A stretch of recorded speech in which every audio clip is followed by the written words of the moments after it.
alive and well, I'm wide awake. Won't take your brand, I'm not your slave. You serve your God, Lord of the flies. I pity you and you mean mine. Lust of the flesh, lust of the eyes. Your bloody mouth unsatisfied. God sees the trap you set for me. He'll not be mocked, I will be free. We will not bend. We will not break. How dare you touch what God gave? We'll never give in, never give up, never back down, never surrender, never surrender. Your fear will not make me behave. I won't march in your masquerade. Your hollow threats won't shut me up. I won't bow down, enough's enough. You say you'll give us what we need, as if you own the air we breathe. Stand up 100 million strong. Thought we lie down, well you, the God are wrong. We will not bend, we will not break. How dare you touch what God gave? We'll never give it, never give up, never back down, never surrender, never surrender. I'll walk through the valley of the shadow of death. Just keep going, keep on going. Jesus with me every step. Just keep going, keep on going. Walk through the valley of the shadow of death. Just keep going, keep on going. Jesus closer than my breath. Just keep going, keep on going. We will not bend, we will not break.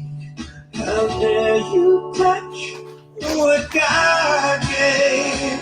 We'll never give in, never give up, never back down.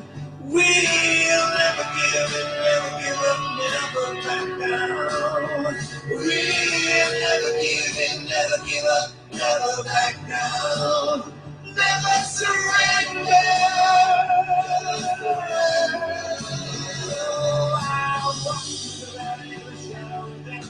Just keep going, keep on going. Jesus with me every step.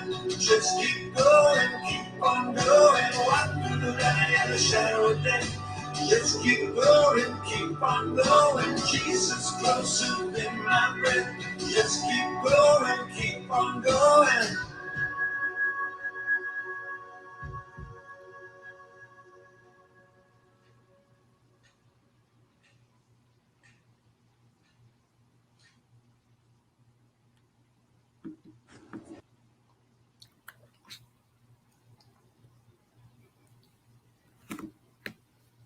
Peace, family. This is Dr. Kia Pruitt. I'm honored today to be here to bring someone that's very important and very special to me today.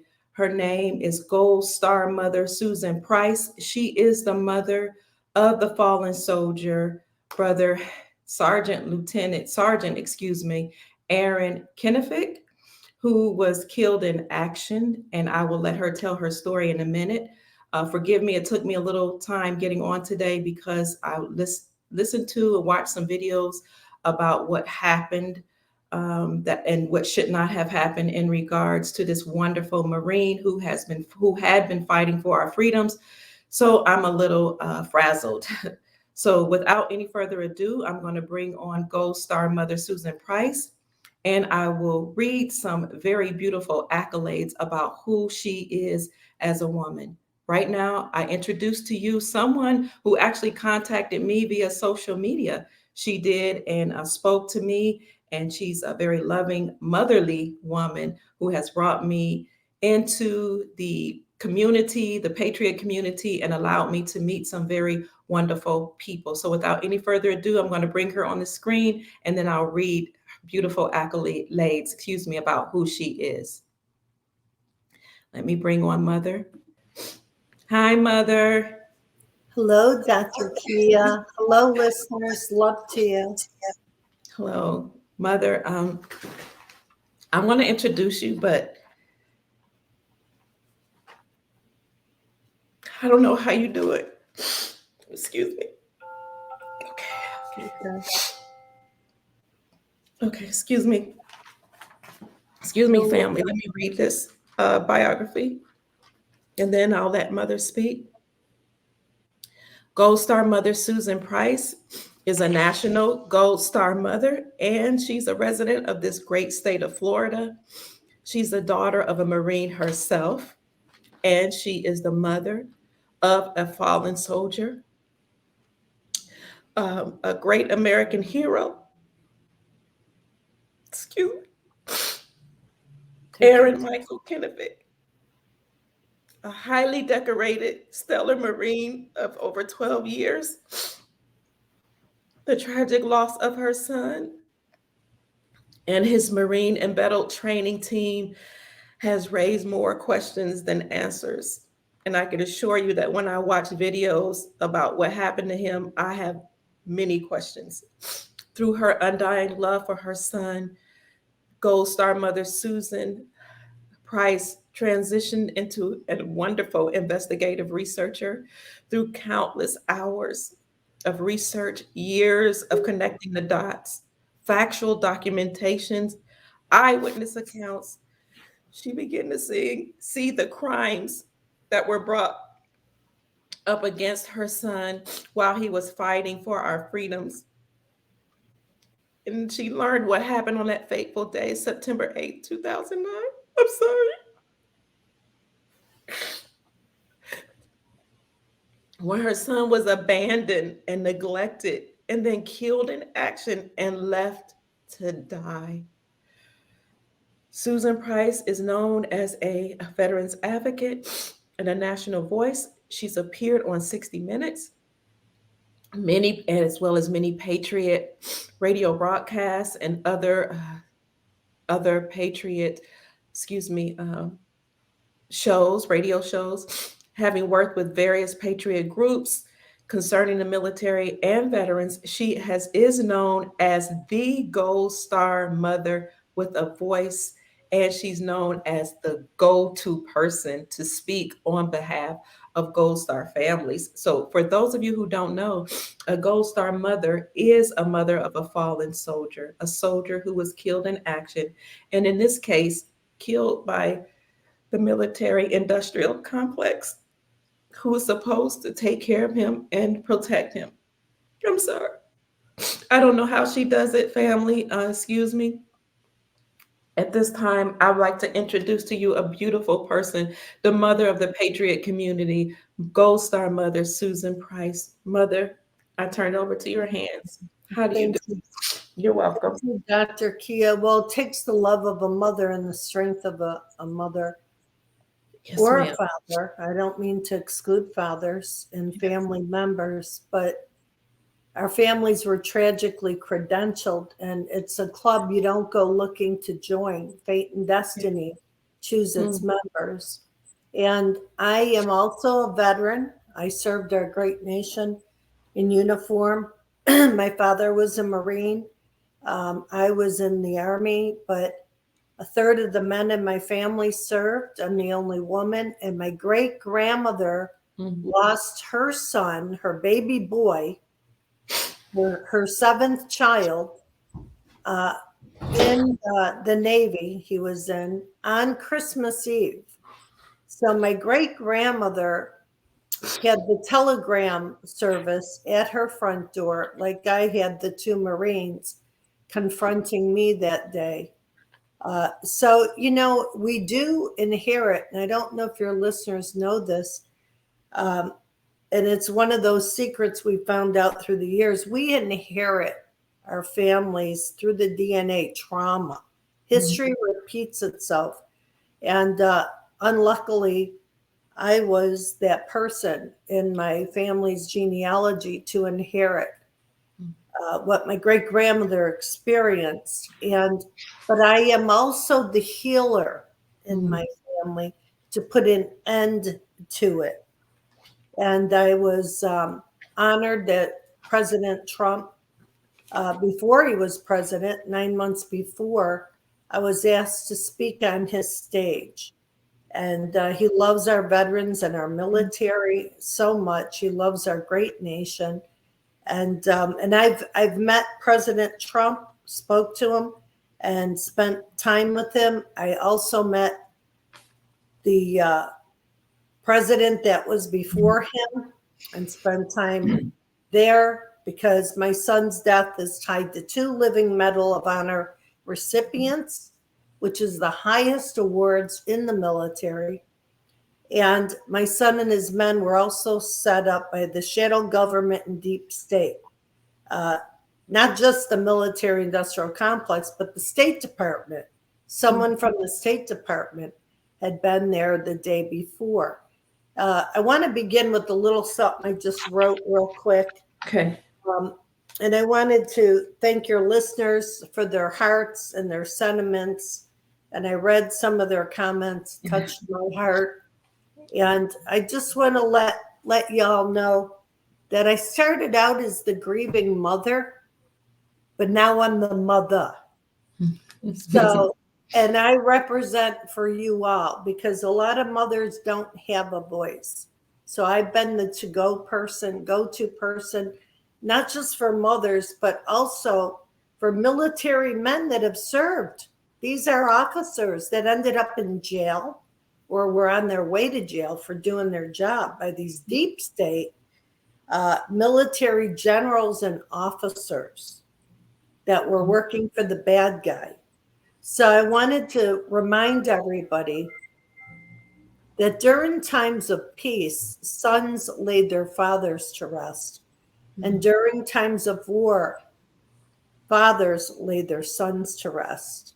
Did you know that less than 1% of our great nation serves this country in uniform? That's an atrocity right there. Less than 1% are representing the other 99%, giving you all a voice. Are you using it? Are you showing up at your communities, your schools, councils, events? I'm here to share with you that what my family and I witnessed 13 and a half years ago when we were tragically credentialed into the Gold Star family, the clubs that you don't want to be indoctrinated into. We saw that enemy, all the enemies, the corporations, the military complex, those working in government, those who look at you with a smile and a suit or a uniform while they're sticking the knife in your back. We saw them. That's the battlefield. What we witnessed on that battlefield that day worked itself into your communities, your schools, and now it's at your doorstep at the 12th hour. So what are you going to do about it? Because I will tell you that the less than 1% of us that gave our voice for generations, I'm a generational warrior. Even out of uniform, I serve in some capacity. Please use your voices. We're at the 12th hour now. And with that, Dr. Kia, I'll let you ask questions. Okay. I heard President Trump say at the CPAC, the conference, that he would totally obliterate the deep state. And it made me emotional. It made me think of your son and in the fight that you're in. How did that make you feel when you heard that speech? Well, I love it. And I've been following everything that Donald Trump, our president, then and now, has to say. I followed all his orders. I've written about a lot of this on AmericaOutloud.com. AmericaOutloud.com. You can go there. I've been writing for them for 6 or 7 years because when the Lord told me, when I cried and read the investigation reports, and I knew because I'm a very spiritual woman and I have spiritual insights. The Lord talks to me, shows me things. I meet people that become a part of my life, and I just know, how are you going to fit in my life? There's patterns. And when I went into the service, they said that I could have been a really great cop or a detective Mhm. because I've solved some cases and I'm at 17, 18 years old. So I have the natural ability and I'm a researcher and I dig deep, but I also have the gift to see and I have a gift of discernment. But you don't know that you're going to use it later in life. A lot of us, we don't know what our gifts are until something happens and we have to rescue ourselves or a family member or a friend, and then we find out who we are. And so, being that mother of that beautiful little boy that used to pick dandelions out of the backyard and put them in a teacup, and the little boy that would place that teacup on my table and say, "These are for you, Mama," when he was 4 and 5 years old. And that beautiful boy that was the paper boy on our street and looked out for the elderly because we lived in Buffalo, New York, and we had very cold, blizzardy weather, at least a handful of times out of the winters. And he looked out for the elderly and make a shopping list, what they needed, and collected their money and made sure that we picked those up when we went to the grocery store. He was always that person. So little did I know when I delivered him in the hospital on a blizzardy night in February, and the doctor held him up high like this, like he offered him up to the Lord and said, "Susan, what name do you give your child?" I said, "Aaron Michael," meaning warrior angel. Little did I know that by the time he was almost 31, he would grow into those angel wings. I never knew I would be the mother of an American hero. I was always that 10, 11, 12-year-old little girl that would adorn my wrist with the name of a fallen hero or those killed in action or missing in action during Vietnam. Little did I know that I would become a mother one day of a man who loved our country so much, loved you all so much, even though he didn't know you, he loved you because he believed in God and he believed in our Christian Judeo way of our moral sanctity and sovereignty, that he served for you and he died fighting for you all. He is very, very handsome and tall, and you could just see the light in his eyes, Mother. You can see it just beaming from his essence. Yes. Yeah, he looks like my father and my brothers a lot. Wow. And my side of the family, he was 6'3", Okay. and he was a lady magnet. But he Let me see. was a humble man, and he loved the Lord, and he was just a humble guy, filled with life. What did you and his dad say? I couldn't bring up a picture of him, but here's what I posted on my community section for all those who didn't get to see. Can you see it here? Yes, he's so handsome. What did you and his dad? He's so gorgeous. He was, and actually, you see those gold jumper wings right above all his ribbons, and he had the humanitarian award and 2 Purple Hearts, and he was placed number 1 at jump school. He was Marine of the Year twice. He served as we know that he was bad, but back then we didn't know that President George W. Bush was one of the bad guys. We didn't know that back then. And he was his personal attendee at the Republican National Convention in 2004. So, and he had gone through boot camp and all that. And he also was quarterback on his football team at high school. And he could have gone to college on a scholarship. But he said, no, I'm going in the military. It's kind of similar to Pat Tillman, who was also very handsome, was already a professional football player, but Tillman went into the Army and was killed by friendly fire. Yeah, very similar in different ways. But What so did my you- son, pardon, go ahead. no. Go ahead. I want to hear you. And You're I probably was going going to to say, say it. when he was in high school, one day at the end of his sophomore year, he said to me, Mama, I said to him, you need to think of colleges, boy. And, and he That's said, exactly what I was going to ask you. How yeah, did he come to wanting to be in the military? What were you yeah. thinking? And that's what I said to him. And I was his mentor. You know, he Okay. loved me and his father and his uncles. And he just loved his family. He was all into his family.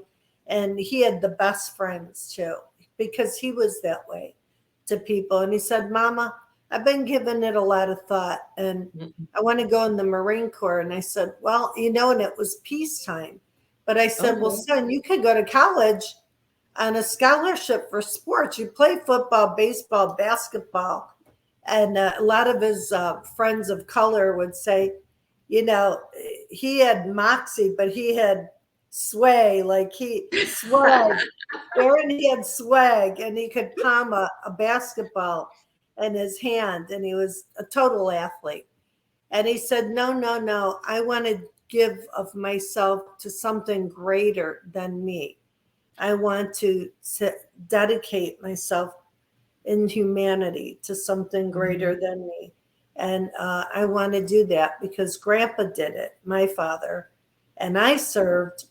But he intended on becoming a lifer. And when he passed away, he was 3 credits shy of his master's degree. Oh, wow. He wanted to get his PhD. He was very bright. And you know, he actually, I should tell you this, you know, the commercial with the Marine and the sword, and they always pick these strikingly handsome men. Yes. He was actually chosen to do that commercial. Wow. But then Wow. his top secret security clearance had come in, so he couldn't do it. Yeah. And he said that he felt like a rock star when he was in attendance with, you know, the president now that we didn't know then, Bush. But he said he felt like a rock star, you know, at that Republican National Convention because they were asking him to do commercials, and the Secret Service people were saying, "Leave the sergeant alone, leave him alone." But, so he went in, and you know, he always was like number one or two, never. And he would say, "Mama, you named me Aaron, 2 A's. That's always first. I always got to be first, and I have to compete with myself." And you know, when it was my birthday, he would make sure he called me at midnight the night before so that he could beat his sisters, because he couldn't let anybody beat him at anything, because that's how he was. But he used that spirit in a fun way, but also competitive edge with anything that it was, whether it was his studies or competing against people, you know, in the military, or going after bad guys, you know.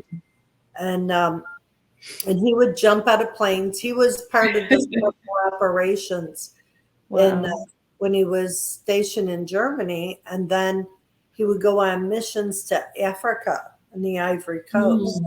So we see all these things about the African rebels fighting and trying to burn down the embassy, which it was Operation Shining Express back in the 1990s. And I remember getting a phone call from him, 92 or 93, in the middle of the night. And I could hear the choppers in the background. And he said, "Mom, I just want to tell you I love you, and I'll be back. And next month I'm coming home for 2 weeks leave." And I said, "Okay, son." And he said, "I can't tell you where I'm going, but it's the hottest place on the face of the earth." Well, I knew it was Africa. And the next day I got on. Back then in the 90s, we didn't have all this stuff with the computers, you know. So I went, and we had the BBC, and I found it, and I downloaded where he was, because they were reporting troops going over to Africa. And so when he came home on leave, I had the paper sitting next to his favorite food. Mhm. And he didn't say anything at first. And he's like, what the heck? How did you know where I was? But, as a mother or father, we're connected to that child in life and in death. That's And I right. will tell you that. Yes. Mother, did he have high security clearances? Yes. He had the Yeah. top TSCI Okay. security clearance. And And, he couldn't be around the people he was with working at the highest levels. He worked at U.S. CENTCOM in Tampa at MacDill Air Force Base with these generals running the Iraq and Afghanistan war. Mm. And he had been the bodyguard, well, not bodyguard, but a personal attendee with President Bush at that time, and worked with very high ranking generals that worked with NATO and, so, and then, Marines, all our military, you serve somewhere for 3 or 4 years, then you get deployed somewhere else, somewhere else, somewhere else. And he was a lifer. He wanted to make a career out of it, but ended up serving over 12 years. Yeah.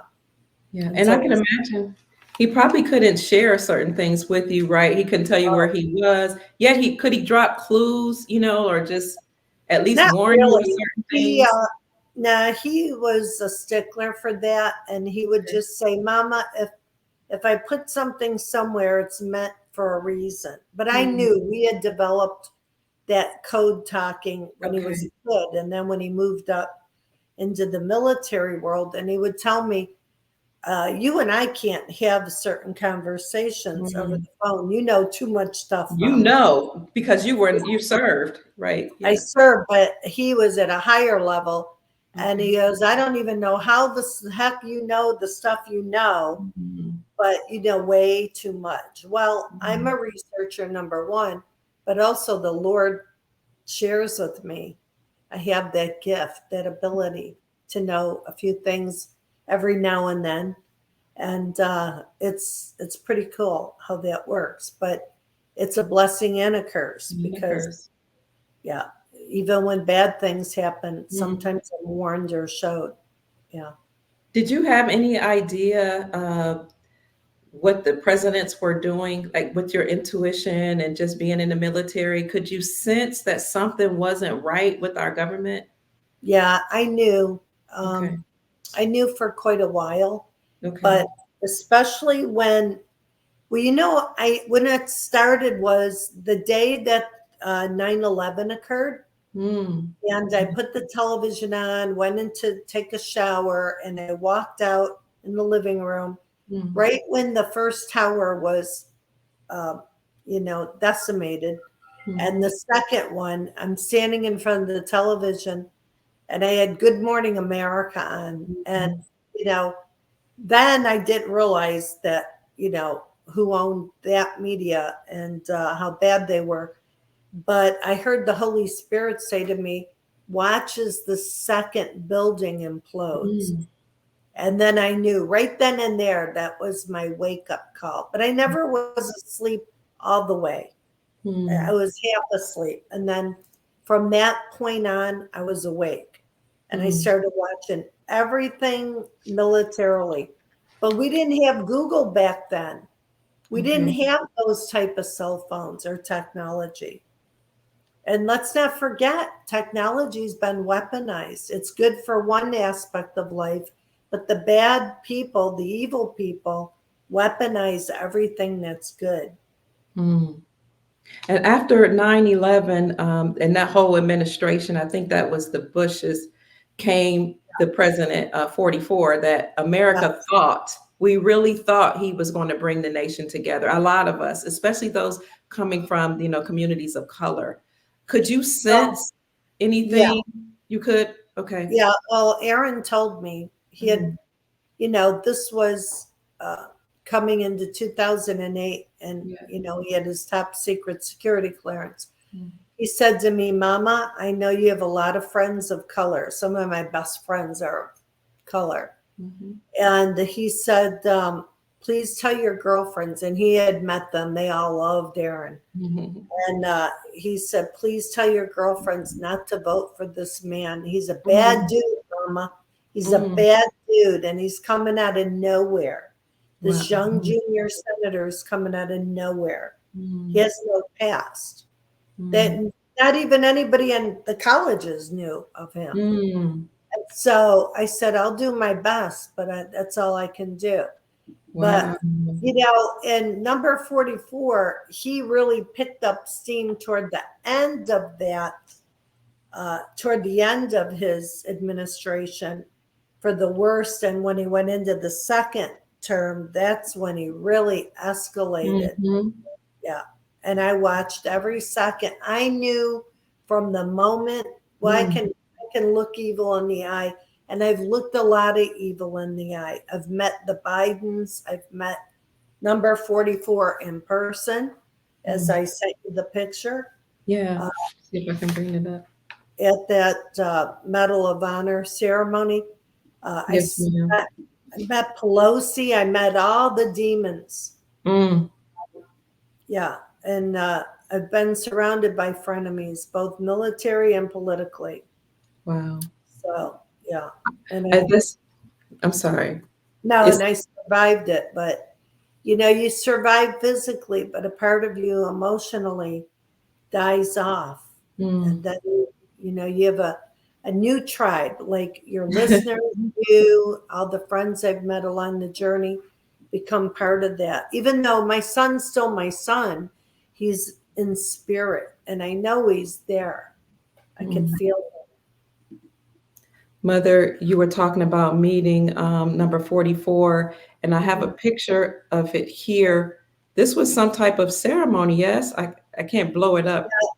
That was the second Medal of Honor ceremony. Okay. And I'm over here This to the right right here. of the page. Okay. This you here? This you, Mother, right here? To the right. Okay. Put my glasses. Okay. Okay, okay, over here to the right on the end. Okay. That's I think this. the lady in the white blouse. I'm wearing. Okay. Yes, I see you right here. Okay. And That so was the Medal of that's Honor. the Gold Star families of the 5 men that were killed. Okay. Well, 4 on the battlefield, and there's another one that was killed at Walter Reed Hospital. I was looking at the video that you sent me. At the end of the video, when I read that what your son said, I broke down. He said, "Mama, if you're ever confronted at your front door by 2 Marine officers," I think he said, then Just you 2 know that Marines. Yeah. 2 Marines, Mm-hmm. then you know that I'm in heaven. Is that Yeah, I'm what with Jesus. Yeah. I'm with Jesus. Yeah. Yeah. And he always would tell me that for 12 and a half years that he served, he would remind me, and he would tell me, and I had just talked to him the night before. Now, let me tell you, so I'll start out. Okay. He went into the service, and then, you know, he had his 2.5 years later, he received his top secret security clearance. And he said, we can't have conversations over the phone anymore that apply to the military, because even though you don't think anything of it, there's a lot to it because you know too much, and certain words you say will set stuff off. And I could get in a lot of trouble, and I took an oath. I said, I understand, son. You're in my world. In my world. Right. So, but simultaneously to that time frame, I had been home one day and received a phone call from my next door neighbor. And she said, Susan, I want to tell you there's some man out in a black SUV taking pictures of your house. You need to go out there. So I ran down the driveway. And by that time, he had pulled up in my driveway, taking pictures of my license plate. And then he sped away. I couldn't. And I thought, that is the strangest thing. Well, 2-3 days later, my son tells me that he received his top secret security clearance. So I think, you know, was I life insurance on him in case something makes you wonder. You hear about these black SUVs. Well, I never really gave it much thought till I connected all the dots. That was the very profound moment. And listen, I'm friends with some of the SEAL Team 6 families, and a couple of my other families from this case have been followed and watched, but not as much as me because of the security clearance of my son. Now, so Aaron served out, he worked in Germany, and he was part of special forces where he would jump out of planes and they would go on these missions, and he couldn't talk about that stuff. Then, he'd be all over the world to different places. Probably been to every country that there was. And he received all these awards, and he was not a bragger. He kept the book of who he was and what he did. And I read them after he passed. He had everything. And I thought, wow, that was my child, the boy I raised, and the little boy that would say, I'm going to go play hockey with my friends down on the next street. Yeah, well, I said, son, I'm going to drive by and make sure that that's where you are. And, he goes, I know, Mama, but he was a good kid. But still, you have to have some discipline in your children and, communication. And we would eat dinner together and go to church on Sunday. But you have to let your children know they're loved and that they're mattered, that their opinion matters. Yes. So growing up, he was always just very close to me and his dad and our family. And we talked about this not just amongst ourselves, but among the aunts and uncles and cousins. And, it gives you a sense of being important in your world. So you can make a difference out in the real big world. So, and he did, and he got noticed because he was good at his job. And so then he calls me one day and he goes, Mama, I'm going to be stationed at Central Command in Tampa, Florida. And I said, well, that's good, son. And he said, yeah, I just found out like 5 or 6 months before they go somewhere and leave the other place, they're told where they're going. So he said, yeah, maybe I'll buy me a house with a palm tree in front of it, But then when he got here, he said, nah, I opted out for the car instead of the house. Still young and this and that. So anyhow, he said, yeah, I'm working at CENTCOM, and it's a pretty big job. It's in J5, Strategic Plans and Policies, a brigadier general. Now, Schwarzkopf was on his way off he was retiring.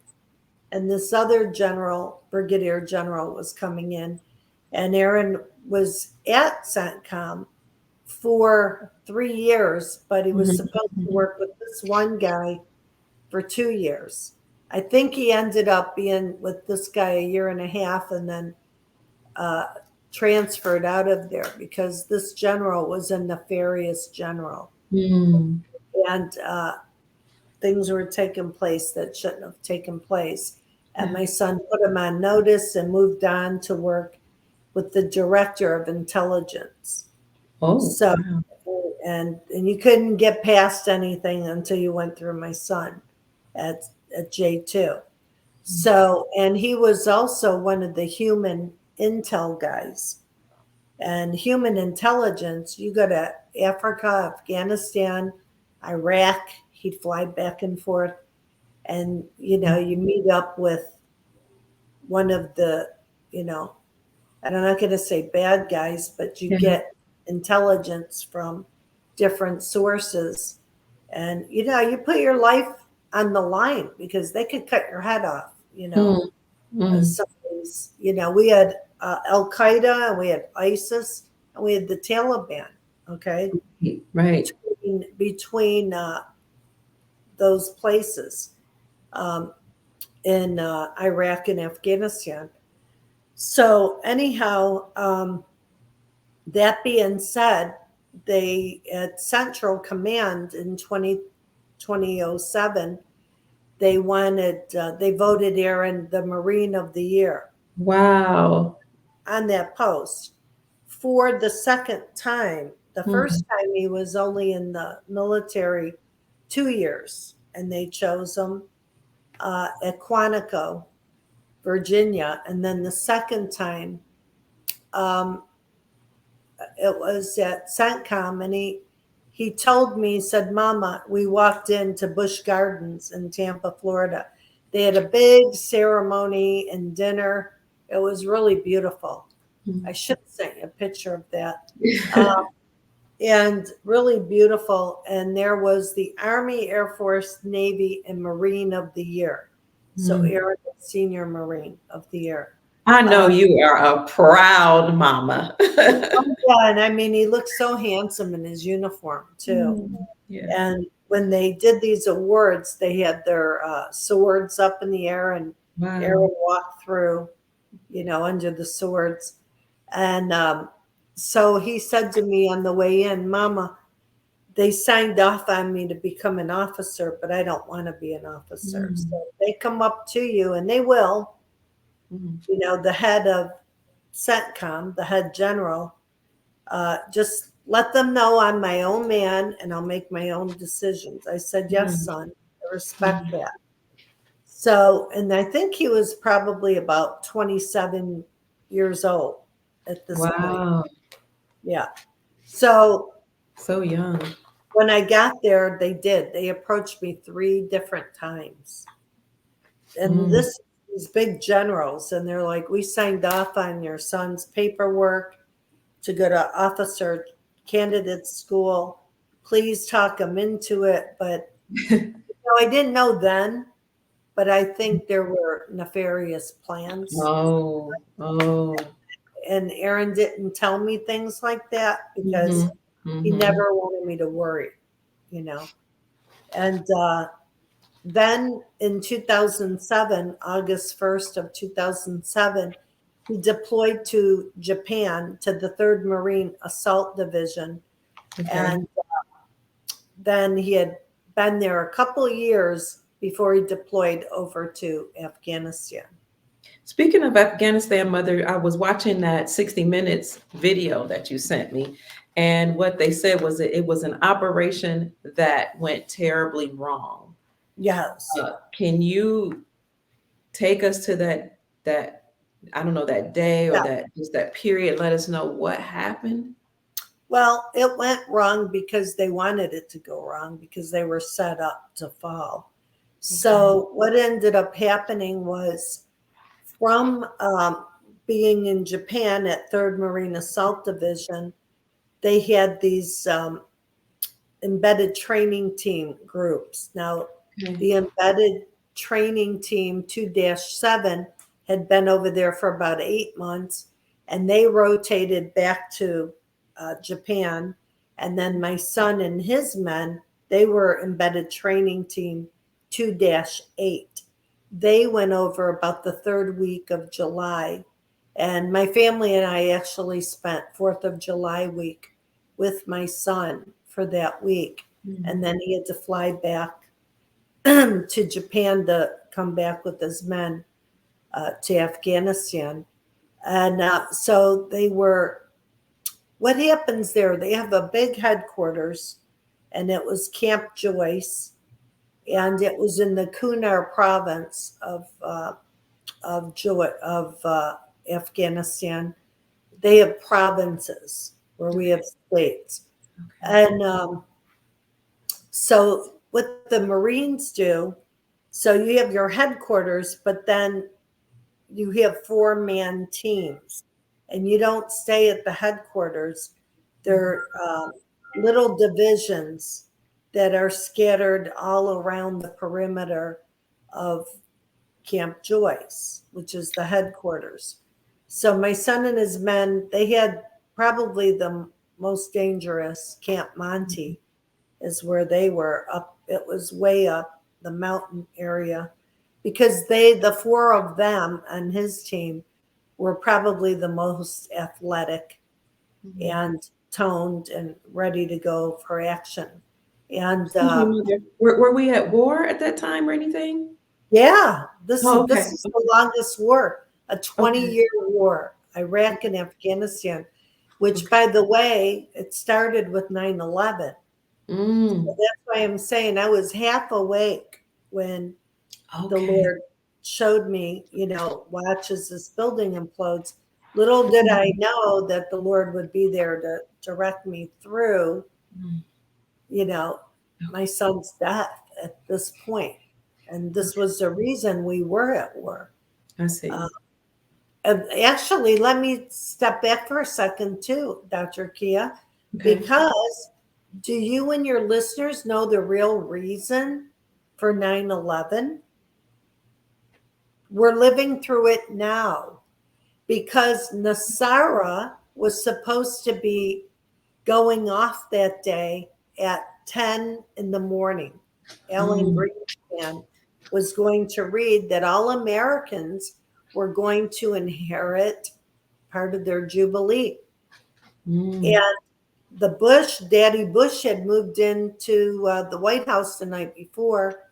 And now we have evidence of all this stuff. And so, yeah, he was part of working with the other dark forces because Mm. we had gold there. We had the Chinese gold in those towers. Okay. Okay. And that was moved out, and all the explosive devices were put in. I have friends that were there that day that Mm. survived it. Mm. So I get a lot of eyewitness accounts, as the Lord always gives me. There's Okay. always an eyewitness that falls in Susan Price's lap. Mm. So, anyhow, that was the beginning of this Iraq war and Afghanistan war. Okay. Yeah.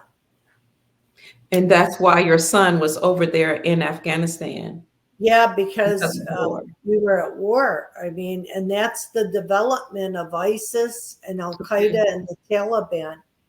So recently, what's come out, which I knew then because I had witnessed it, that the military industrial complex, which is all the big makers of the bullets and the planes and Mm. anything to do with war, they were, and the corporations were funding the bad guy, working with those in Congress to kill our sons and the husbands that were fighting for our country.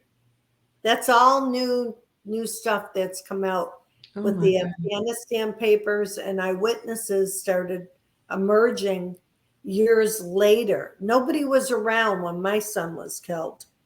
And if they were, their voices were stifled. I myself was followed and the target of attacks. My house broken into the night before my son was killed. And I actually was moving. And that was the last time I talked to my son, the night before he was killed. And a few years before that, my internet, my email was confiscated. I was followed. I was shot at. They missed me, but my window was shattered on my vehicle. The doctor I worked for, her daughter took pictures of the window in the car, and mysteriously, her camera got stolen out of her underneath her seat of her car. Wow. And it disappeared, even though she had it in her pocketbook. They didn't take that, but they took the camera. And then the guy that lived next door to me at the time was my son's friend, and he lived so close to me in a townhome. You couldn't get to me unless you went through him, and he would be up till 5 in the morning working out of his garage. And I got up at 5 in the morning. That's when he went to bed.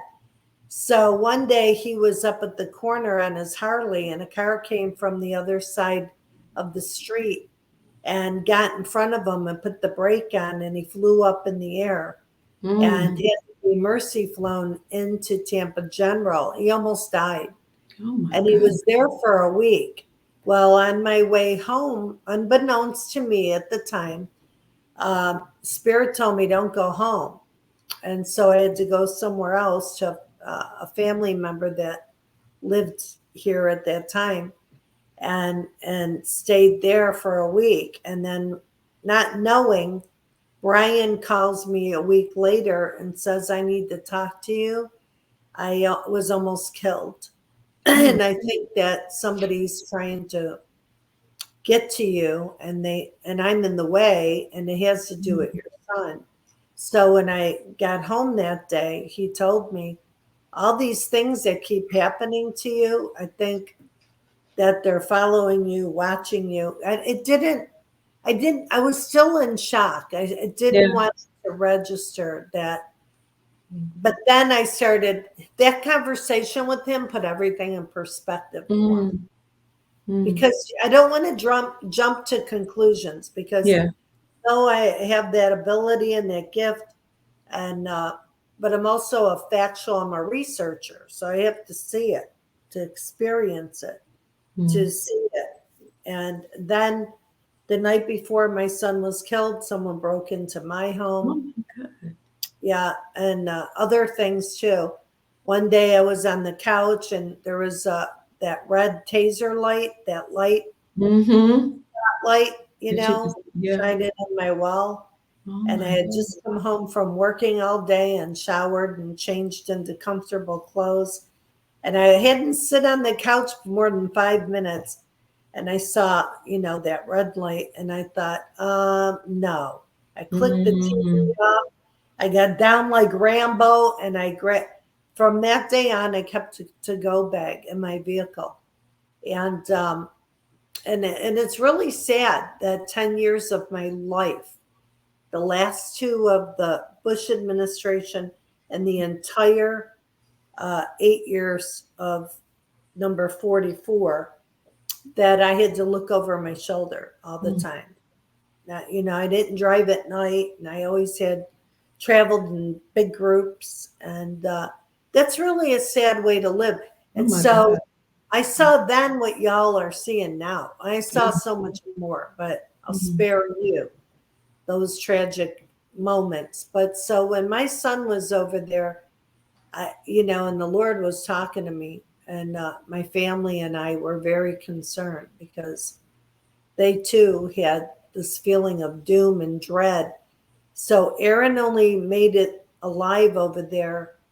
I went in July, the second or third week, and he was killed on September 8th, 2009. And somebody came forward, right, and said that they were trapped, and it was a setup. There's a lot of eyewitnesses. I have the investigation report, but the video that you have, that's the first Medal of Honor recipient. Okay. And he told everyone they were set up. It was a 3-sided ambush. Okay. But before that happened, the day before, they were attacked on their base at Camp Monte. And explosives were dropped, and one of the Afghan soldiers was blown into bits. And my son was sitting right next to him. It just missed my son and hit this guy. And I'd seen reports, 2 reports. My son was the target of those, and I believe he was the target of this. And so when they survived, and they all came out, and they went and they prayed, and they had the cigar, and they were saying their prayers and just talking. Then they got a call to report to Camp Joyce the next morning at 2 or 3:30 in the morning. And they asked their interpreter, what is this Ganj Gal, this village that we're supposed to go into? And they said the Russians were at war for 10 years and never beat the Taliban. No wonder, guys, because they were being armed and supported by the military-industrial complex. Are you kidding me? The enemy was given even more ammunition and arms even then by the military-industrial complex, okay? And this is the war that Trump talks about, the silent war. because these people are part of the ones that are with the Ukraine, with all the tunnels and the labs. These are the people behind it. So my son's story's coming to life again because the people he had known and worked with, a section of those bad guys were behind all this. And now that's part of your reality and my reality. And he had been on a top secret mission within a mission that day. So Aaron found himself as a target. So the next day they had to report, and it was our Labor Day weekend, or a day or two later, when he was killed, the Tuesday the 8th, right after Labor Day weekend. And since the bad guys didn't have any luck hurting my son and his men that day, and they lived to tell about it, they had to go into the Camp Joyce. Now, let me go back. That day the day before they killed my son, that's when my house was broken into. And that's the day the village elders were paid a visit by someone from the State Department. Now, why is somebody from the State Department meeting with these village elders that were supposedly going to renounce the Taliban? You know they're not going to. This was on the cusp of Pakistan. That's where all the trafficking took place, the drugs and the arms. Seriously? It's a setup, a three-sided setup. And by the way, it was the Russian mothers, the power of the mother again, that got those Russian soldiers out of Afghanistan in that very area that my son was killed in. And so we had knowledge of that. Our military. Why? Number one, ask yourself, and this was one of my first questions as a natural born detective, why would we put our bases so close to the enemy? First of all, only when you do business with somebody do you do that. And, other things emerge too. Why were we, with taxpayer dollars, building their Muslim mosques and their sewer systems? We're at war with these people. What the hell are we doing over there? Unanswered questions. So that morning, before my son and his men went into the village, one of the officers went to turn in the roster with who was there that day, what their religion was, their blood type, and their social security numbers, and their job duties. I have a copy of that roster. I know. So when he went to put that in, nothing was told to this officer. Well, geez, we have 38 Taliban from this guy that came in last night, and 68 from this one.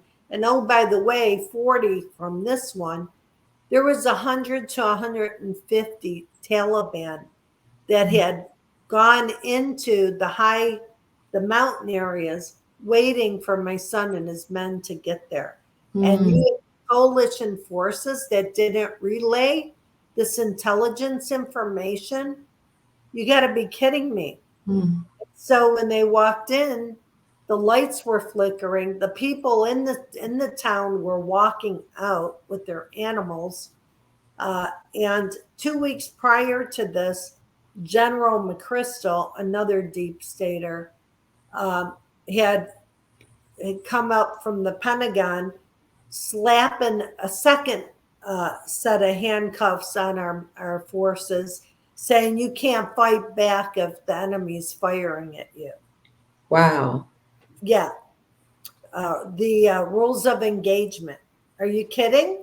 Listen, I met mothers and fathers that talk about their Marines and their soldiers being made and forced to walk through minefields and their sons blowing up under an order. You walk through this minefield, son. The things that I've heard and seen, the egregious tragedies of the less than 1% of us that fight and give you all a voice is just, it's heartbreaking. Yeah. And then our baby boys come home in a box with the flag on it. Mm.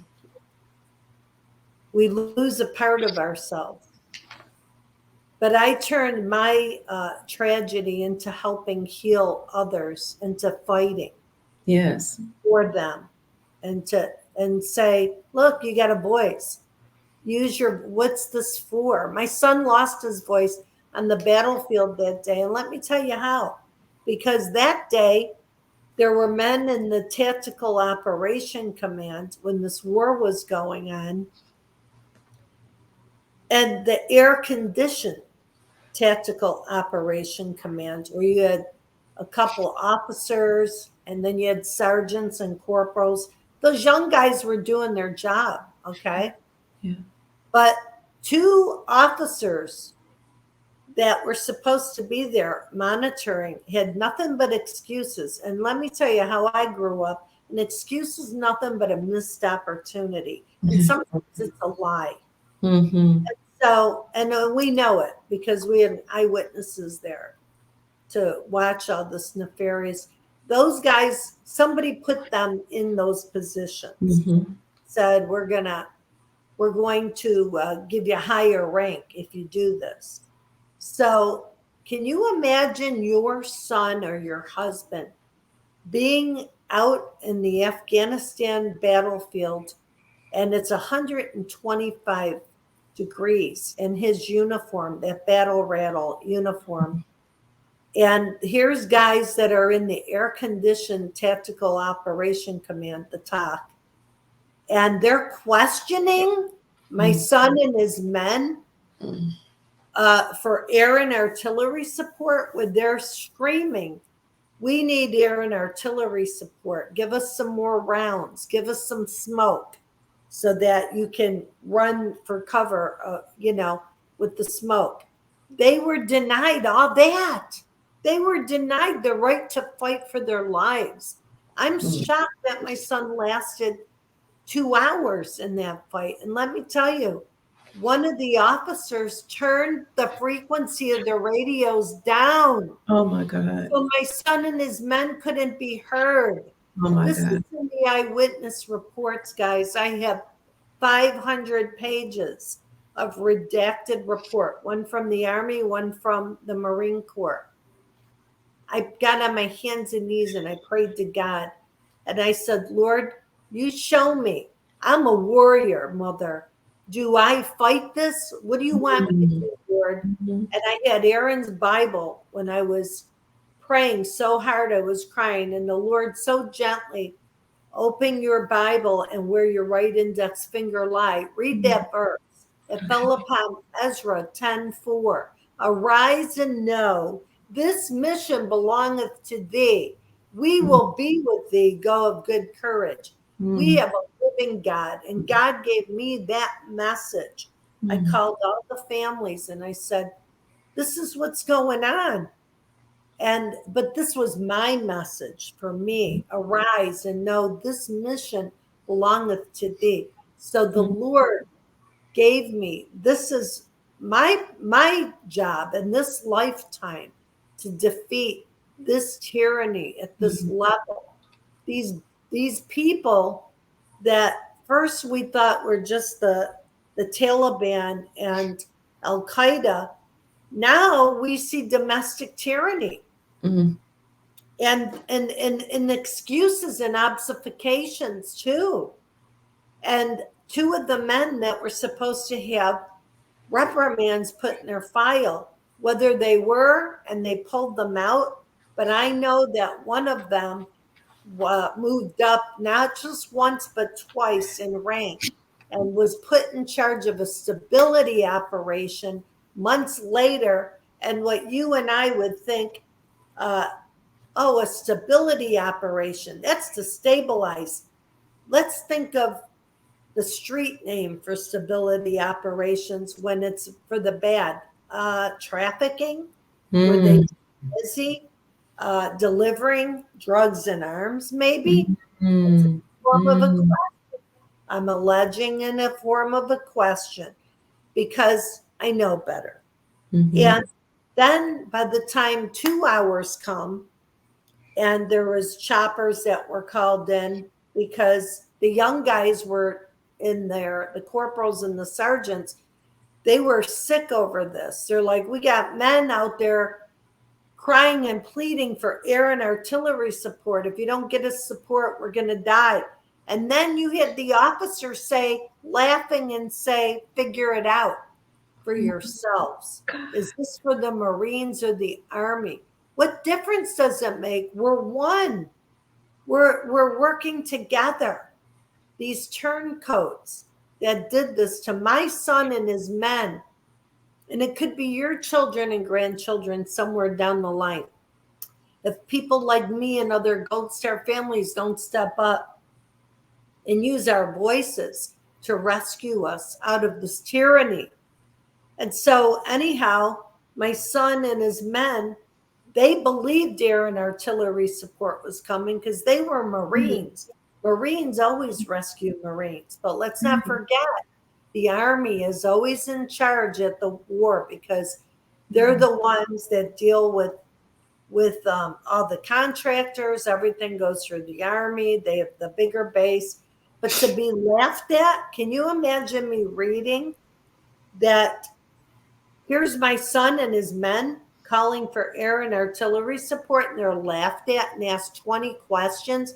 Who's on the damn roster? Figure it out, cowboy. The roster was handed in to you at headquarters when you didn't even tell anybody, tell the Marines about all the Taliban that were in. So these people should be court-martialed as well because they have the blood of true patriots, men of honor and valor on their hands. And so, yeah, I'm very passionate about this because it's coming up again. This is why we see President Trump, and you're living through it, guys. We're waiting for our jubilee and our revaluation, but we can't get it until the rest of these criminals are taken down. And I personally have friends that have served that are officers, Marine and Army, the good guys. They too were thrown to the wolves, to the fox guard in the hen house. And Yeah, so, I'm sorry. well, I was just saying, and so with this, the last catapult to hit was here's my son and his men in a horseshoe valley. They were driven there on 3 sides. Whoever did this knew strategically where to have the bad guys run our people, my son and his men. And let's not leave out 12 Afghan soldiers that were working with this 4-man Marine team. So here come 2 of the big choppers, and they were getting ready to descend when somebody high up, another general at Central Command, coming in over the airwaves saying, clear the airfield. Clear the airfield, meaning don't rescue these people. Go. You got to go now. Even though you're above them and you could have them and out of there in a few minutes, you need to clear the airfield. If that's not a setup, people, what is? And answer me this. As a mother, and you read this, that your son could have been rescued, and it's told clear the airfield. By the way, that was a bad Illuminati general as well. We got their name. We know who they are. They're going to. Answer me this. If your son was in a battlefield and there was 100 to 150 so-called Taliban contractors, and how many times would you think that my son had been shot before he died? Just take a wild guess. 100 to 150 Taliban firing on 4 Marines or 3 Marines and 4 men. One time in the right cheekbone that severed my son's spinal cord. Guys, that's a hit. That's a hit. That's not a Taliban hanging off a cliff in a long gown and flip-flops. That's a hit. And they were heavily armed, more so. And why is our own people withholding arms and and ammunitions, as well as air support. Why? It just went on and on and on. And this fight went on until the afternoon. A lot of people were injured. My son and his men were killed. And then they told, well, the two men that became the Medal of Honor, unbeknownst to them at this time, were told, no, you can't go in and rescue. Listen, we don't leave any man behind. It doesn't matter if you're in the Navy, Air Force, Coast Guard, Army, and Marines. No man gets left behind. So that's when the two Medal of Honor stepped it up and went in there. And my son had talked to the one and said, if I get in trouble, I'm going to give you my grids. Come in and get me. And our team, come in and get us. But they had one tragic thing after another. And they were told, no, you can't do that. No, you can't do that. By our own people. Mm-hmm. So, I mean, this is where we're at now. And this is why I've been fighting. And I've met with many in Congress through the years. And I even met with the person that is the governor of New York, because I used to live in New York, and Kathy Hochul, who's worse than Cuomo. And she was the congresswoman in our district then, not knowing decade and a half later, she'd become the governor. But I spent 2.5 hours with her twice. She was on the Armed Services Committee. Yeah. Did I know she was the bad person then? I felt it in my soul, but I couldn't prove it. But today we see it. We all see what's going on now, what I had to live through with my family then. And trust me, we were followed and watched. And it's just been, when Trump came into office, all that stopped. It completely stopped. Are you seeing any justice, Mother? Not yet. It's on the way, but okay. The justice will come. When we have our Nasara and we get the emergency broadcast, everybody, Mother Price is going to be so excited. I'm going to be dancing, because that's going to be the beginning of justice for America. When I cried when my son and his Marines died, I didn't just cry for my son. I'm not a selfish woman. I'm a patriot. I'm a warrior. And I have grandkids, and I did it for your kids too, and your grandchildren. But I'll tell you, my family and I saw all that then. But I cried for America, because that day America lost the war. We lost the war to those giving our great country over to China, because a lot of these generals, they're working with the Chinese. Okay. There's two Chinese. The People's Republic are the good guys, and then the bad guy, Communist China. So, and this war in the Ukraine isn't what a lot of people think it is. They're being overrun. They were overrun by the Khazarian mafia and the military industrial complex. That's the Biden bunch, and I'm not, we know that 44 and Bush and Obama, it doesn't matter if you're a Republican or Democrat. There's probably only 10 good Congress people around today. And they've all been usurped by the bad guy, by the enemies. So, but I've lived it out, and I survived it, because God's got big plans. And we will have our justice together. Once we get that emergency broadcast, and Nasara's on the way. It got that far now, and my son was on the top secret mission within the mission. I know he was tied to the alliance, the White Hat mission. In fact, a gentleman, one of the survivors of that war that ended up at Walter Reed Hospital, he lived a month and a day. It's not really my story to say, but he didn't make it. there was nefarious activities. In the hospital? Yes. And oh, by the way, the cameras just stopped working that day. Mm. Let's just say that. Mm. So these people, and then I had gotten us into the Pentagon through meeting with, well, now the governor, Kathy Hochul, but she was a congresswoman then. I got into the Pentagon and got our families in for a meeting with those generals. And I kept my poker face on. I knew they were going to lie. Mm. And they did. They told us a false story. So back then, I became like a mind reader because I'm actually pretty good at knowing who the bad guys are and looking and seeing. But then the bad general that my son worked for at CENTCOM was put in office by George W. Bush to work in the State Department as a deputy under the communist Madeleine Albright, who was working with China.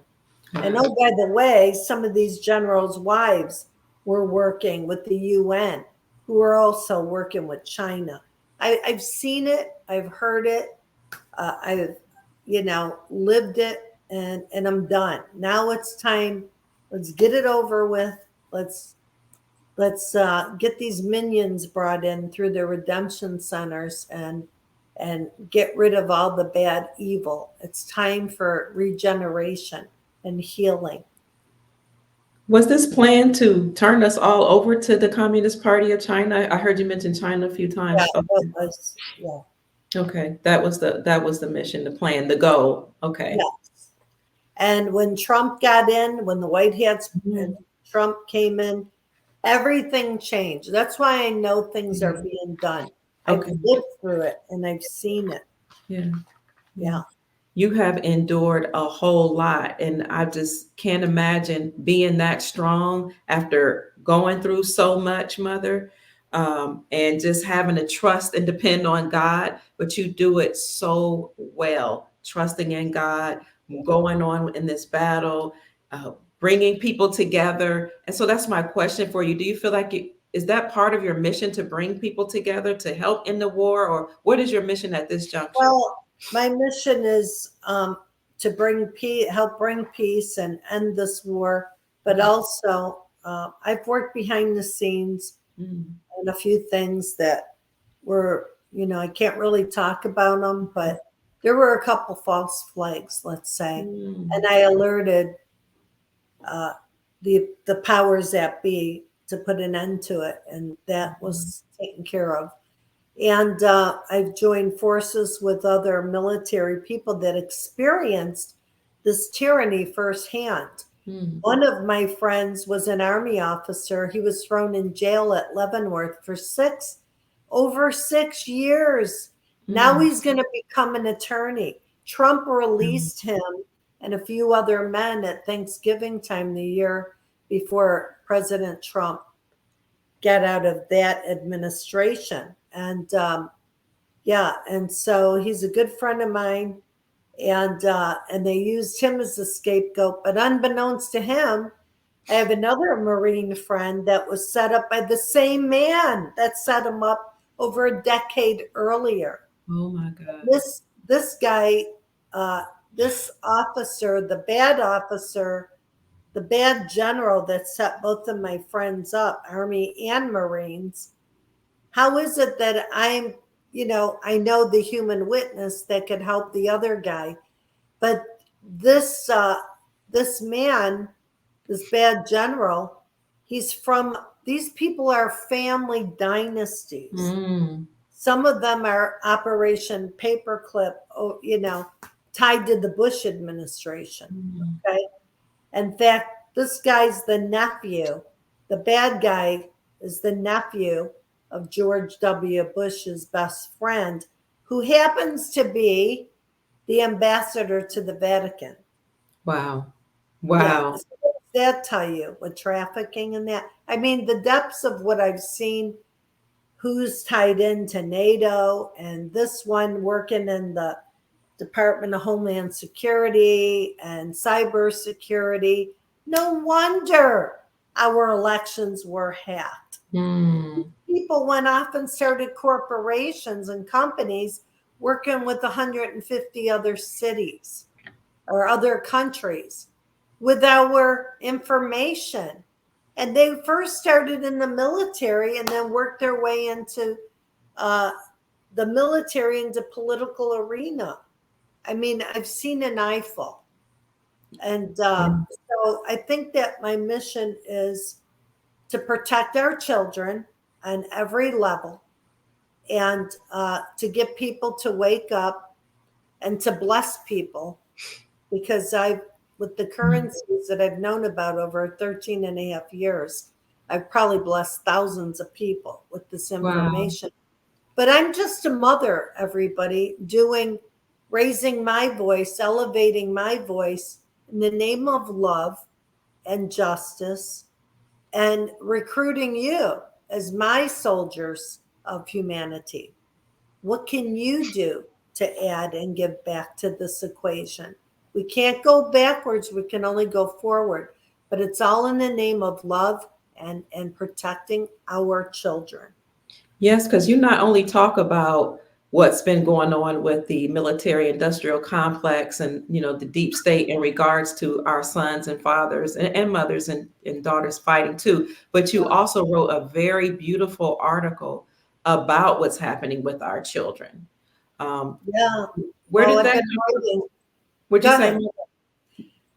The Lord used me, and the Lord told me it's just not all about Aaron and his Marines and Army and Air Force, but look what's going on with the children. Look what's going on with our air, water, our food. And so the Lord has used me as a beacon of light to shed light on the darkness. Yes. So I'm that laser light that sees evil in the darkness and calls it out, because I'm not afraid. You're not. You're very courageous. You are. I've been chased down, and then I turned my car around and chased the DOD. I've been followed by the Department of Defense for years. And I actually helped the second Medal of Honor obtain his Medal of Honor when his citations disappeared off of number 44's desk. Not just once, but twice. You see how they tried to hide the story? Yes. But the Lord is the master healer, and God rose up and created 2 living Medal of Honor recipients, and then a mother with a big mouth. So we thank you for your big mouth, Mother. You've been through so much, and yet God has blessed you to still be here with us. What an honor and a privilege, Mother, to know you. And it's just a blessing to hear that you've been shot at, you've been chased. Then you turned around and chased the bad guys. Yeah, I did. And I said, my police friends, I'm like, call this, find out what license plate this is. They're like, Susan, why are you being followed by the Department of Defense? Wow. Oh, yeah, and the State Department was following me too. I had the Black Hawk helicopters. Not just me, but my friends, whenever I was. Now, listen, this is not just about a Marine, a high-profile Marine that knew the agenda of today. Okay. This is them trying to scare a mother that has the power of using social media to get the word out, because I've been out on the radio, podcast, and writing for over 13 years now. To me, it's work, guys. It's not look at me, because I could be dragged around to a lot of high-profile events, which I discourage, and I'm like, nah, it's okay. I'm good. I just want a normal life, but that's the price. That's a consequence that comes with having a son that knew the demons and dragons of the world. And so that's okay. Listen, we all have blessings coming, and we're going to have a big party one day, and maybe I'll get to meet some of the viewers. Like that would be awesome. That would be awesome. I'm blessed with you, Dr. Kia, Prime Minister, and all my other friends that we know and work together. Yes. Us, this is to wake the public up. This is our job. You know, I don't get paid for this, but I do it out of love. I do it out of love. Thank you So, for your love, Mother. Has the harassment stopped, Mother, and the being chased and all that? yeah, it stopped when President Trump was in office. That's why Okay. I know stuff's being done. Mhm. The good Oh, guys aren't in charge. that's Listen, I had my car towed 3 times from in front of where I lived. My vehicle during daytime was towed. I mean, you don't even know. yeah, It's yeah. I've been cyber stalked and followed, and the second Medal of Honor warned me and said, Susan, they know who you are at the DOD and the State Department. Wow. And I thought, I'm just a mother. I'm just getting started into my investigations. What do you mean? But now I know because I see the Now whole you know. agenda. And my Mhm. son saw it too, Yeah. way back then, because these people create they create agendas decades in advance. That's what they do. Mm. These are family dynasties Okay. of military industrial complex, lobbyists, uh, some are Operation Paperclip spawn. Mm. Yeah. So Mm. we're going to all see how it started when we have the emergency broadcast. And I will be loving life sitting there. And you I'm said going to, when. You didn't say if. You said when we receive yeah, it. oh, it's coming. It's coming. Okay. And I don't like to throw dates around, but y'all just get your food, get your drinks, get Okay. gas in your car, and be ready in March. Be ready for March, In April. March. Okay. This month, I think. Okay. I'm feeling it could happen this month. Mm. It could. Don't hold it against me if it doesn't, but we're right at the end now. Okay. So too many things I know going on. I know Mark Z was talking. He had a girl on his show with a comment, and she said she had heard something in the Redemption Center at a Mm. Wells Fargo, that person had Zim and that they're getting ready. Get Okay. ready to be ready is my new saying. And just make sure you take care of your babies because I've been fighting for them for so long now. Make sure you have enough food and don't let anybody be scared. This is celebration. We're getting ready for a jubilee, and Mm. it's supposed to be this year.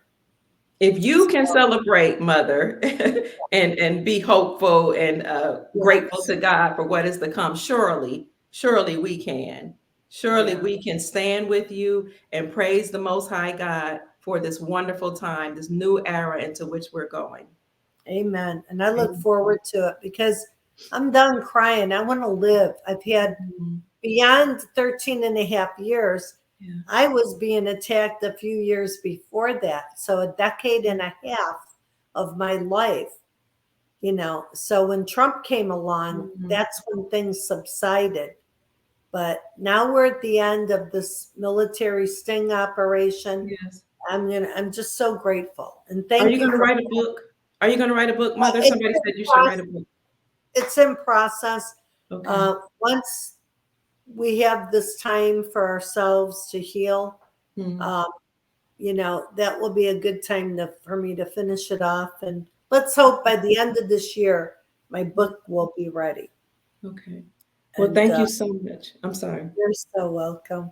And I thank knew you. that I know you had to leave at a certain time, though I want to respect your time and tell you thank you so much for taking time out of your very busy schedule to speak here with us and share your story while at the same time encouraging us and giving us some wisdom of how we should prepare. Thank you so much, Mother. You are an inspiration to me and to all of us in the community and to our soul family. You're Thank so you. welcome. And I just hope I didn't hurt anybody or wound anybody's feelings, or I hope my story isn't too overwhelming.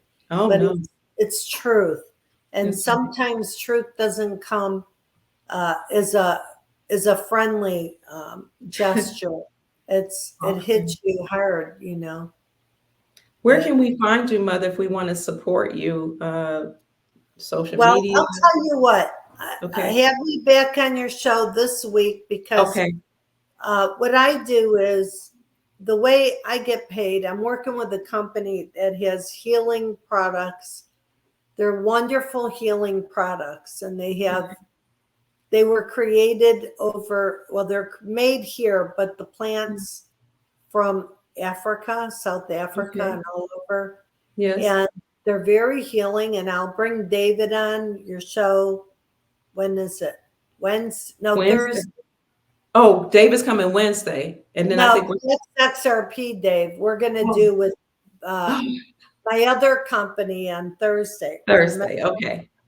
So Thursday, I'll bring the person. His name's David too. Okay.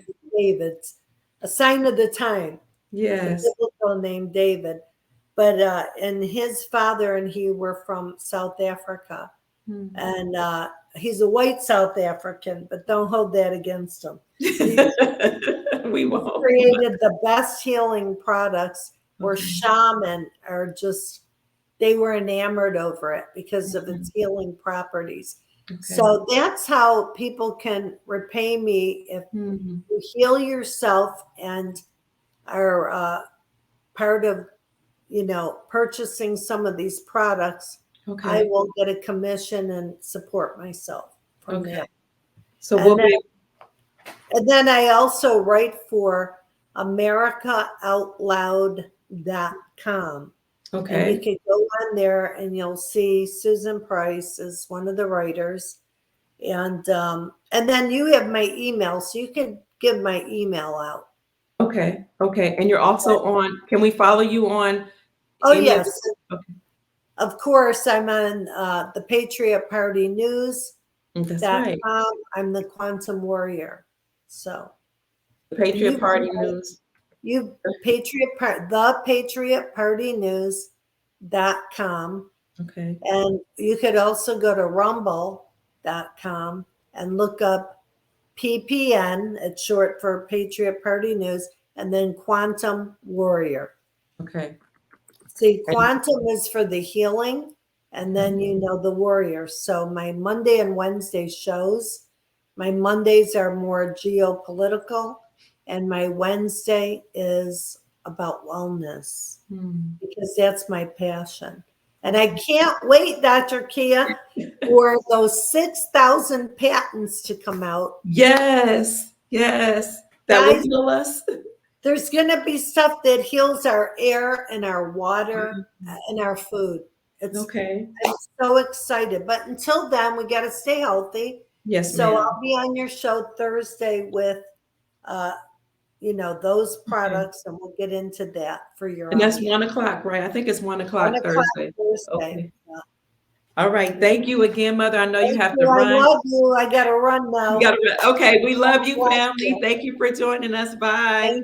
Take care, Mother. I'll talk to you soon. Thank you. You're Bye. welcome. Bye-bye.